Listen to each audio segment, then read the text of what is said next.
buong proseso ng pag-ayos ng sigalot or di pagkakaintindihan sa barangay ay hindi dapat lumampas ng 60 days. Okay, mula ng naghain po kayo ng reklamo, okay?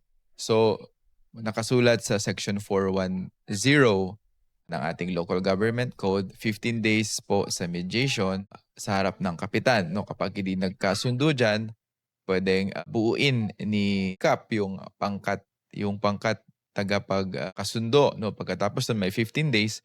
Kung may pag-asa pa talagang magkakaayos na after the 15 days, puwede ding i-extend pa ng 15 days. So, kapag lumagpas ng 60 days, nawawala ng jurisdiction ng barangay. So, hindi na puwedeng ipagpatuloy ang pagdinig at dapat mag-i-issue na si CAP ng certificate to file action. So, parang hindi na talaga kakayanin 'yan ng barangay, 'no. So, kailangan sa korte na 'yan. So, kung lumagpas pa at patuloy ang delay, maaring kasuhan si CAP, 'no. So, dapat mabilis lang po ang proseso sa ating mga barangay. So, kung 60 days at wala pa ring napagkasunduan, may karapatan ka ng humingi ng certificate to file action.